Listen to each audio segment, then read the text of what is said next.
Hello everyone, welcome back to అమ్మ వంట channel. ఈరోజు మనం చేసుకోబోయే రెసిపీ ఏంటిదంటే చనా మసాలా రెసిపీ.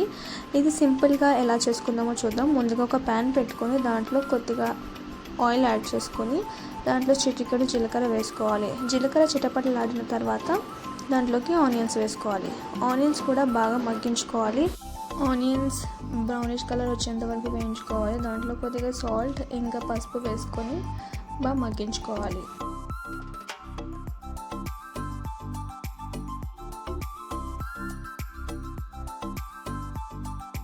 ఆనియన్స్ బాగా మగ్గిన తర్వాత దీంట్లోకి 1 స్పూన్ జింజర్ గార్లిక్ పేస్ట్ వేసుకోవాలి. పచ్చివాసన పోయేంత వరకు మనం బాగా కలుపుకోవాలి.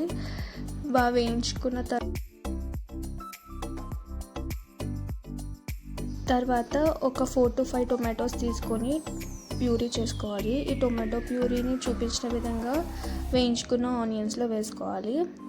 ఇది కూడా పచ్చివాసన పోయేంత వరకు ఒక 5 minutes పాటు మూత పెట్టుకొని ఉడికించుకోవాలి.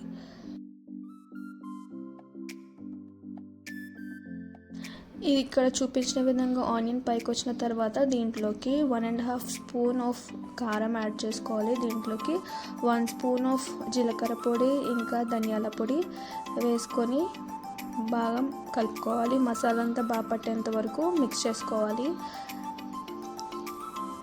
తర్వాత మనం ముందుగా చనాని ఉడకబెట్టుకోవాలి. మెత్తగా ఉడకబెట్టుకున్న చనా మసాలాలోకి యాడ్ చేసుకోవాలి. వాటర్తోనే యాడ్ చేస్తున్నాము. ఇక్కడ కొద్దిగా వాటర్తో ఉన్నప్పుడే యాడ్ చేస్తున్నాం చనాని. సో మసాలా అంతా చనాకి బాగా పట్టేలాగా మిక్స్ చేసుకోవాలి. తర్వాత దీంట్లోకి 1 కప్ ఆఫ్ వాటర్ యాడ్ చేసుకోవాలి. యాడ్ చేసుకున్న తర్వాత దీంట్లోకి కొంచెం అంతా కరివేపాకు అలాగే 2-3 మిర్చి చిలుకలను కూడా యాడ్ చేసుకోవాలి ఇందులోకి. ఇది యాడ్ చేసుకున్న తర్వాత ఒక 5 to 10 minutes పాటు లో ఫ్లేమ్లో సిమ్లో కుక్ చేసుకోవాలి. తర్వాత ఫైనలీ కొద్దిగా 1 spoon of garam masala and కొరియాండర్తో గార్నిష్ చేసుకోవడమే. ఈ కర్రీ రోటీస్లోకి అయితే చాలా బెస్ట్ కాంబినేషన్. చాలా అంటే చాలా టేస్టీగా ఉంటుంది. మేము ట్రై చేసాం, చాలా యమ్మీగా ఉంది. సో మీరు కూడా తప్పకుండా ఈ రెసిపీని ట్రై చేసి కమెంట్ చేయండి. And please do like, share and subscribe to our channel అమ్మ వంట ఛానల్.